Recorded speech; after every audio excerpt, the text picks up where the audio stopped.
Hello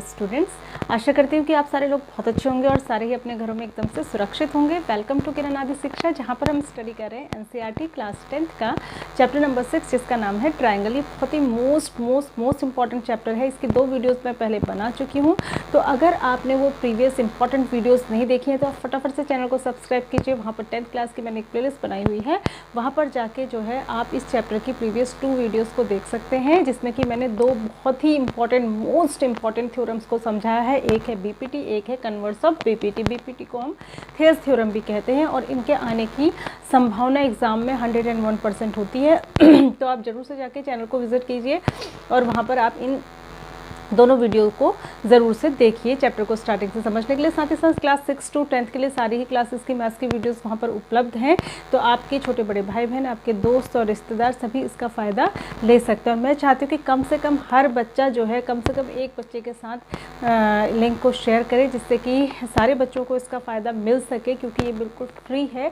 इसका कोई भी चार्ज नहीं है। और लॉकडाउन में ऐसा करके आप कुछ लोगों की हेल्प कर सकते हैं जो कि इस लॉकडाउन पीरियड में इस समय ट्यूशन्स वगैरह को अफोर्ड नहीं कर सकते पैसे की दिक्कत की वजह से। तो हम शुरू करते हैं। आज हम बीपीटी और कन्वर्स ऑफ बीपीटी से रिलेटेड कुछ क्वेश्चंस को करेंगे और सिमिलरिटी के कंसेप्ट से रिलेटेड कुछ क्वेश्चंस को करेंगे, जो कि एक्सरसाइज 6.1 के होंगे और थोड़े हम 6.2 के क्वेश्चन भी करने की कोशिश करेंगे, अगर हो पाए तो, वीडियो बहुत लंबी ना हुई तो। एक चीज़ मैं और बता दूँ कि कुछ बच्चों को ये कन्फ्यूज़न रहता है कि आखिर थ्योरम्स होती क्या हैं। तो इसे बहुत कॉम्प्लिकेटेड कंसेप्ट की तरह समझने की ज़रूरत नहीं है और ना ही इससे कुछ डरने की ज़रूरत है।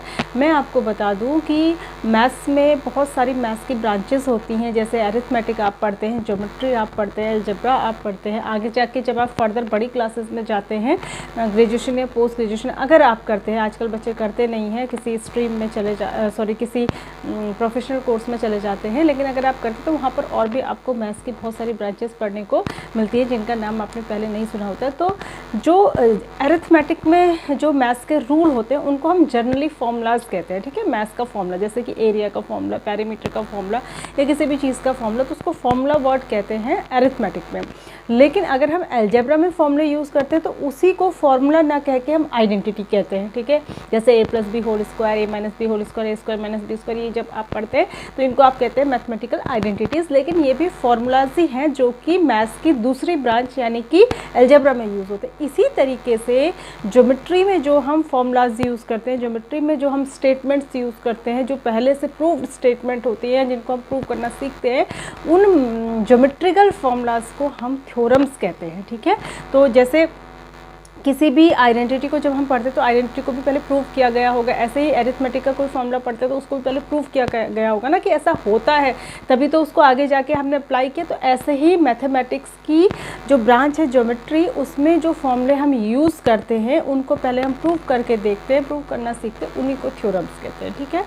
तो हम आएंगे 6.1 में।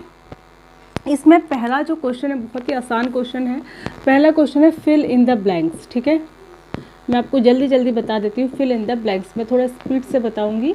फिल इन द ब्लैंक्स बहुत आसान है, क्योंकि ऑल सर्कल्स आर, ब्रैकेट में ऑप्शंस पे दिए हैं कॉन्ग्रेंट या फिर सिमिलर। तो सर्कल सारे सिमिलर होंगे, कॉन्ग्रेंट नहीं होंगे, ठीक है। सिमिलर क्योंकि सर्कल का रेडियस अलग अलग होगा, लेकिन है सारे सर्कल ही, तो सब सिमिलर कहलाएंगे, कॉन्ग्रेंट नहीं कहलाएंगे। दूसरा ऑल स्क्वायर्स आर, ये भी सिमिलर होंगे, क्योंकि सारे स्क्वायर्स की साइड्स तो अलग अलग हो सकती है पर सबके एंगल 90 हैं, तो ये प्रोपोर्शनल हो जाएंगी साइड्स, तो सिमिलर कहलाएंगे। तीसरा है all dash triangles are similar. Bracket में 2 ऑप्शन दिए, आइसोसेलेस या इक्विलेटरल। आइसोसेलेस ट्राइंगल सिमिलर नहीं हो सकते क्योंकि उनमें एंगल अलग अलग हो सकता है, लेकिन इक्विलेटरल ट्राइंगल सिमिलर होंगे क्योंकि सभी के एंगल 60 होंगे। और मैंने आपको बताया था कि सिमिलरिटी के लिए एंगल्स का इक्वल होना ज़रूरी होता है, साइड प्रोपोर्शनल होनी चाहिए और एंगल इक्वल होने चाहिए, तो यहाँ पर इक्विलेटरल आ जाएगा, ठीक है। देखो खाली रटना नहीं है, सिर्फ समझना भी है। तो इसलिए मैं इसको समझा रही हूँ। उसके बाद है two polygons of the same numbers of sides are similar if, इसमें ए पार्ट है if their corresponding angles are, इसका तो आ जाएगा इक्वल क्योंकि एंगल होने चाहिए इक्वल, और बी है करस्पॉन्डिंग साइड्स आर, दो ऑप्शन दिए इक्वल या प्रोपोर्शनल, तो करस्पॉन्डिंग साइड प्रोपोर्शनल होनी चाहिए। ठीक है, इक्वल हो ऐसा ज़रूरी नहीं है लेकिन प्रोपोर्शनल होनी चाहिए। ठीक है, तो ये था आपका फर्स्ट क्वेश्चन के फिल इन द ब्लैंक्स। ठीक है, उसके बाद इसका सेकंड क्वेश्चन है। सेकंड क्वेश्चन में ये क्या कह रहा है देखिए, give two different examples of pair of similar figure. Similar figure के दो पेयर देने हैं, तो पहला पेयर तो हो गया इक्विलेटरल ट्राइंगल। इक्विलेटरल ट्राइंगल्स जितने भी होंगे वो सारे सिमिलर फिगर्स होंगे। ठीक है, दूसरा स्क्वायर्स, जितने भी स्क्वायर्स ऑफ डिफरेंट साइड्स होंगे वो सारे भी डिफरेंट साइड्स होंगे, या फिर सर्कल्स भी ले सकते हैं, सर्कल, इक्विलेटरल ट्राइंगल और स्क्वायर। ठीक है, और दूसरा है सिमिलर फिगर का दो बताने हैं, फिर नॉन सिमिलर फिगर के बताने हैं दो। इसी का जो सेकंड पार्ट है ये सेकंड का ही ए बी था। ठीक है, सिमिलर के दो बताने थे, ए बी हो गया, फिर नॉन सिमिलर के। नॉन सिमिलर के क्या होगा, स्क्वायर एंड सर्कल लिख सकते हैं, स्क्वायर एंड सर्कल कभी भी सिमिलर नहीं होंगे। ठीक है, दूसरा ट्राइंगल, ट्राइंगल एंड स्क्वायर भी लिख सकते हैं, ट्राइंगल और स्क्वायर भी कभी सिमिलर नहीं होंगे क्योंकि ट्राइंगल अलग चीज़ है, स्क्वायर अलग चीज़ है। तो दो पेयर बता रहे थे, दो सिमिलर के दो नॉन सिमिलर के। ठीक है, तो इस तरीके से हमने बता दिए। अब आ जाते हैं थर्ड क्वेश्चन में। थर्ड क्वेश्चन में ये कह रहा है कि दो फिगर्स बनाए हुए हैं और ये कह रहा है कि ये बताइए कि ये सिमिलर है या नहीं है। एक फिगर कुछ इस तरीके का है, रोम्बस जैसा ये दिख रहा है, इसका नाम है PQRS। ठीक है, PQRS इसका नाम है, और इसकी ये साइड है 1.5 सेंटीमीटर, ये भी 1.5 सेंटीमीटर है, ये भी 1.5 सेंटीमीटर है, और ये भी 1.5 सेंटीमीटर है। दूसरा इसने एक स्क्वायर बना रखा है, ये स्क्वायर है, हमें कैसे पता चल रहा है ये स्क्वायर है, हमें ऐसे पता चल रहा है क्योंकि इसने इसके ये चारों एंगल्स में ये साइन लगा रखा है जो कि 90 डिग्री का साइन है, और इसकी सारी साइड्स इसने 3 सेंटीमीटर 3 सेंटीमीटर 3 सेंटीमीटर और 3 सेंटीमीटर बताई है। अब ये पूछ रहा है कि बताइए कि ये दोनों फिगर जो है सिमिलर है या नहीं है। ये सिमिलर होने के लिए मैंने आपको बताया था, सिमिलर होने के लिए दो शर्तें ज़रूरी होती हैं। एक तो साइड्स प्रोपोर्शनल, देखो साइड्स तो प्रोपोर्शनल है इसकी, जब आप 1.5/3 करेंगे ना, पॉइंट हटाएंगे 0 बढ़ाएंगे तो 15/30, तो यानी कि 1/2 आएगा। इसका और इसका रेशो भी 1/2 आएगा, इसका और इसका भी 1/2 आएगा, इसका और इसका भी 1/2 आएगा, इसका और इसका भी 1/2। ठीक है, साइड्स का सबका रेशो एक जैसा है, लेकिन एंगल इक्वल होने चाहिए ना। तो ये 90 है लेकिन ये 90 नहीं है, ये 90 देखने में भी नहीं लग रहा है, उसने दिया भी नहीं है, तो एंगल इक्वल नहीं है, तो ये जो है सिमिलर फिगर्स नहीं होंगे। आप लिख देंगे because the angles of the both the figures are not equal therefore these figures are not similar. ठीक है, तो ये थी आपकी एक्सरसाइज नंबर 6.1। बहुत ही छोटी सी एक्सरसाइज थी लेकिन समझने वाली। इसके क्वेश्चंस कहाँ पर आते हैं, 1 नंबर में पूछे जा सकते हैं, fill in the blanks 1 number का क्वेश्चन आ सकता है, या फिर इसके 4 पार्ट देख के 4 नंबर के क्वेश्चन में भी इसको दिया जा सकता है। अब आते हैं 6.2 पर। 6.2 पर हमारे असली, यहाँ से हमारे असली क्वेश्चन जो BPT पे बेस्ड होंगे वो शुरू होते हैं। पहला है, इसमें एक फिगर बनाया हुआ है, दो फिगर हैं, इन फिगर 1 और 2। ठीक है, एक फिगर में एक ट्राइंगल इस तरीके से बनाया हुआ है जिसको ये कह रहा है ABC। ठीक है, और इसमें ये कह रहा है कि जो DE लाइन है ये पैरेलल है, इस तरीके से इसने दिया है इसको, DE पैरेलल है, और ये दिया है इसका ऊपर वाला पार्ट AD दिया है 1.5 सेंटीमीटर, नीचे वाला ये दिया है DB दिया है 3 सेंटीमीटर, और ये दिया है AE दिया है 1 सेंटीमीटर, और ये नहीं दिया है। ठीक है, और एक फिगर ये है फिगर 1, फिगर 1 है ये, और इसी के बगल में इसने एक और फिगर बनाया है इस तरीके से ABC इसने ऐसे बनाया है। इसमें भी इसने बोला है कि DE जो है ये पैरेलल है। ठीक है, और इसमें इसने ये दिया है 7.2 सेंटीमीटर, ये दिया है 4 सेंटीमीटर, ये दिया है 1.8 सेंटीमीटर, और आपसे कहा है कि इस वाले में तो CE निकालिए और उस वाले में AD निकालिए।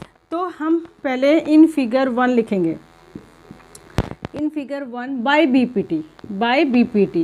BPT क्यों लगा रहे हैं BPT, क्योंकि जो DE है वो पैरेलल टू BC है। अगर DE पैरेलल टू BC है तो साइड्स का रेशो क्या होगा, BPT का कन्वर्स है ये, जब साइड BPT है ये, तो ये इसमें लाइन पैरेलल दी है तो साइड्स का रेशो इक्वल होगा, तो हम लिख देंगे by BPT, by basic proportionality theorem या फिर बाय थेल्स थ्योरम। तो क्या होना चाहिए थेल्स थ्योरम के अकॉर्डिंग AD अपॉन BD या DB भी कह सकते हैं, DB लिख देते हैं, चलिए सीधा सीधा AD upon DB is equals to AE upon EC, ऐसा होना चाहिए according to the BPT। AD हमको दिया है 1.5 और ये हमको दिया है 3 इज इक्वल्स टू ये हमको दिया है 1 और ये हमको नहीं दिया है, इसको मैं ऐसे ही लिख देती हूँ EC। पॉइंट हटाएंगे, 0 बढ़ाएंगे, 15 1 जा 15, 15 2 जा, तो ये क्या हो गया 1.1/2 इक्वल्स टू 1 अपॉन EC, इसको इधर मल्टीप्लाई, इसको इधर, तो EC इक्वल्स टू कितना आ जाएगा 2 1 जा 2 सेंटीमीटर, तो ये कितना आ जाएगा 2 सेंटीमीटर। तो पहले का तो आंसर क्या हो जाएगा 2 सेंटीमीटर। ठीक है, समझ गए आप। तो इस तरीके से BPT लगा के क्वेश्चन को सॉल्व करते हैं साइड्स निकालने के लिए या साइड का कोई पार्ट निकालने के लिए। फिर हम लिखेंगे इन फिगर 2, फिगर 2 में भी ऐसे ही होगा, इन फिगर 2 बाय BPT, इसमें भी BPT लगाएंगे। क्यों लगा रहे हैं BPT, क्योंकि इसने कहा है कि DE इज पैरेलल टू, ये पैरेलल का साइन होता है BC, खुद बोल रहा है, तो इसके अकॉर्डिंग हो जाएगा AD अपॉन DB, सेम वही जो फर्स्ट में करा, is equals to AE upon EC। अब यहाँ पर AD नहीं गिवन है, AD को AD लिखेंगे, DB है 7.2 और यहाँ पे है 1.8 और EC है 4। ठीक है, इसमें जो है आप पॉइंट हटाएंगे तो 0 बढ़ जाएगा। ठीक है, तो यहाँ से जब आप AD निकालेंगे, AD को इधर छोड़ के बाकी इधर ले जाइए, तो ये हो जाएगा 7.2 इंटू 18 अपॉन 40। ठीक है, जब आप इसको सॉल्व करेंगे तो ये आ जाएगा AD इक्वल्स टू आपके पास आ जाएगा 2.4 सेंटीमीटर, तो ये आ जाएगी 2.4 सेंटीमीटर। ठीक है, तो इस तरीके से आप BPT के क्वेश्चंस को करेंगे, क्रॉस मल्टीप्लिकेशन करके आप निकाल लेंगे। ठीक, ये हो गया इसका फर्स्ट क्वेश्चन। अब आते हैं इसके सेकंड क्वेश्चन में। देखिए, कब ज़रूर नहीं कि हर बार फिगर बनी हो, सेकंड क्वेश्चन में फिगर नहीं बना है, हम बना लेंगे। E and F are the points on the sides PQ and PR respectively of the triangle PQR। मतलब ये कह रहा है कि इसमें एक ट्राइंगल PQR है, तो हम पहले बना लेते हैं PQR, और PQR की साइड PQ और PR के ऊपर 2 पॉइंट्स है E एंड F रेस्पेक्टिवली, मतलब पहला वाला E इधर होगा और F इधर होगा, ये लाइन खींच लेंगे। ठीक है, for each of the following cases state whether EF is parallel to QR, ये इसने दे रखा है। गिवन क्या है, गिवन है कि EF जो है पैरेलल टू QR है, ये लाइन इसके पैरेलल है, जो पैरेलल है तो हमारा काम बन गया, क्योंकि हम इसमें BPT अप्लाई करेंगे। अब इसके 3-4 पार्ट है। पहले पार्ट में ये कह रहा है, इसी क्वेश्चन में, इसी क्वेश्चन का फिगर यूज़ करके अलग अलग पार्ट्स के लिए करना है। अगर पहली बार में PE 3.9 है, ये 3.9 है। ठीक है, EQ 3 है, EQ 3 है, सेंटीमीटर में है, ये मैं सेंटीमीटर नहीं लिखा है मैंने, और PF जो है वो 3.6 है, एंड PR जो है, अच्छा दिया नहीं है बेटा, ये प्रूव करना है क्या, हर केस में ऐसा है क्या, अभी मैं आपको बताती हूँ। And FR equals to 24 centimetre. तो ये कह रहा है कि हर केस में बताओ कि वेदर ऐसा होगा या नहीं होगा, EF जो है QR के पैरेलल होगी या नहीं होगी। तो ऐसा हमें फर्स्ट केस में बताना है, चारों पार्ट हमको दे रखे हैं। तो ऐसा कब होगा, जब this upon this equals to this upon this, जब दोनों साइड्स का रेशो इक्वल होगा तब ऐसा पॉसिबल होगा। ठीक है, तो हम कैसे करेंगे इसको, देखिए ये हो जाएगा 3.9 अपॉन 3 इज इक्वल्स टू, ये कितना था 3.6 है ना, 6 है, 3.6 अपॉन 24। ठीक है, 3.6 अपॉन 24, नहीं 24 है, 2.4 है, आई थिंक 2.4 है। ठीक है, तो अब ये कह रहा है कि ये है या नहीं है, तो यहाँ से पॉइंट हटाएंगे, नीचे 0 लग जाएगा, ये इक्वल्स टू हो जाएगी, तो पॉइंट से पॉइंट हट ही जाएगा, ये 4 से कट जाएगा, 4 9 जा 6 जा, ये 3 से 3 1 जा 0, 3 1 जा 3 3 जा 9। ठीक है, 3.9 था, तो यहाँ पे हो जाएगा 3 2 जा 6, 3 3 जा 9।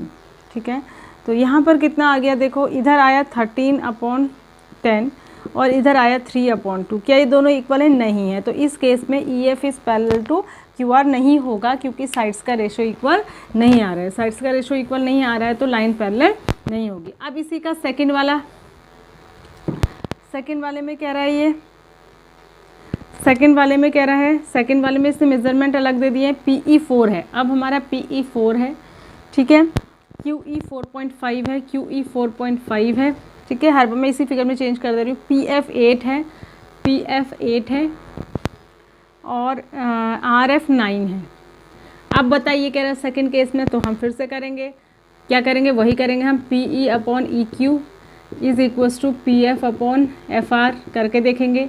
तो क्या होगा, PE 4 है, 4 upon 4.5 is equals to 8 upon 9 आया। यहाँ से पॉइंट हटाया, ऊपर 0 बढ़ जाएगा, तो ये हो जाएगा 40 upon 45 is equals to 8 upon 9। इसको 5 से कैंसिल करेंगे तो 5 8 जा 9, 5 9 जा 45। तो इधर भी 8 अपॉन 9 आ गया, तो दोनों तरफ आ गया 8 अपॉन 9 इक्वल्स टू 8 अपॉन 9, यानी कि ये रेशो इक्वल आ गया। और जब इक्वल रेशो होगा तो BPT से क्या हो जाएगा, कन्वर्स ऑफ BPT से EF is parallel to QR। Converse of BPT में हम क्या कहते हैं कि अगर साइड्स का रेशो इक्वल है तो लाइंस पैरेलल होगी। BPT में क्या कहते हैं, अगर लाइंस पैरेलल है तो साइड्स का रेशो इक्वल होगा। तो बाय कन्वर्स ऑफ BPT क्या हो जाएगा, बाय कन्वर्स ऑफ BPT ये हो जाएगा, ठीक है, क्योंकि साइड्स का रेशो दोनों साइड 8 अपॉन 9 आ गया, तो ये लाइन जो है इस लाइन के पैरेलल हो जाएगी, ठीक है। तो इसमें यस लिख देंगे, ये है। ऐसे ही थर्ड वाले को आप खुद टेस्ट कर लेंगे कि थर्ड वाले में यस आ रहा है या नो आ रहा है, ठीक है। उसके बाद वीडियो लंबी हो रही है, चलिए एक क्वेश्चन और हम कर ही लेते हैं। क्वेश्चन नंबर 3, क्वेश्चन नंबर 3 में कह रहा है इन द गिवन फिगर, ऐसा एक फिगर बना हुआ है, मैं बना दे रही हूँ फिगर आपके लिए, दिखाई दे रहा है आपको,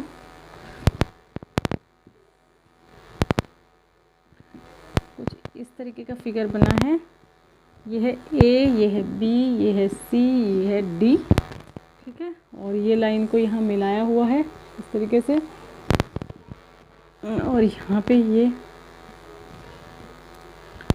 है M, ये है L और ये है N। अब ये क्या कह रहा है, देखो ये कह रहा है कि LM is parallel to CB, given है ये क्या कह रहा है, LM is parallel to CB या BC, ठीक है, ये दिया है इसमें। एंड और साथ में LN, ये वाली लाइन इसके पैरेलल है, ये इसके पैरेलल है और ये इसके पैरेलल है। LN is parallel to DC या CD, ठीक है। अब प्रूव दैट, बहुत ही अच्छा क्वेश्चन है, आता है एग्जाम में ये। प्रूव दैट, प्रूव क्या करना है आपको, प्रूव आपको करना है AM upon AB, AM upon AB is equals to AN upon AD। ध्यान से देखेंगे इसको, AM upon AB is equals to AN upon AD, ऐसा आपको प्रूव करना है, ठीक है। अब इसको कैसे करेंगे, ध्यान देंगे, सारे बच्चे बहुत अच्छे से समझेंगे। अगर एक क्वेश्चन समझ में आ गया तो सारे समझ में आएंगे। प्रूफ में हम क्या करेंगे, प्रूफ में हम लिखेंगे क्योंकि इसने दिया है कि LM जो है वो पैरेलल है BC के, तो बाय BPT क्या होगा, इन कौन से ट्रायंगल में हम BPT लगा रहे हैं, ABC में, ABC ये वाले ट्रायंगल में BPT लगाएंगे। तो जब ये लाइन इसके पैरेलल, तो AM अपॉन BM या MB, यहाँ से हो जाएगा AM upon MB, AM upon MB is equals to AL upon LC, AL upon LC, question number 1, ठीक है। सिमिलरली बिल्कुल इसी तरीके से इन ट्राइंगल ADC में जो है LN पैरेलल है DC के, LN जो है वो पैरेलल है CD के या DC के, तो यहाँ पर भी क्या हो जाएगा, AN upon ND is equals to AL upon LC, तो AN upon ND is equals to क्या हो जाएगा, AL upon LC। Question number 2 देखो, AM अपॉन MB भी AL अपॉन LC के इक्वल है और AN अपॉन ND भी AL अपॉन LC के इक्वल है, दोनों चीज़ें सेम के इक्वल है। तो इक्वेशन 1 एंड 2 से क्या हो जाएगा, ये इसके इक्वल हो जाएगा, ठीक है, क्योंकि इसकी भी राइट हैंड साइड वही है, इसकी भी राइट हैंड साइड वही है। तो from equation 1 and 2 from equation 1 and 2 क्या हो जाएगा, AM अपॉन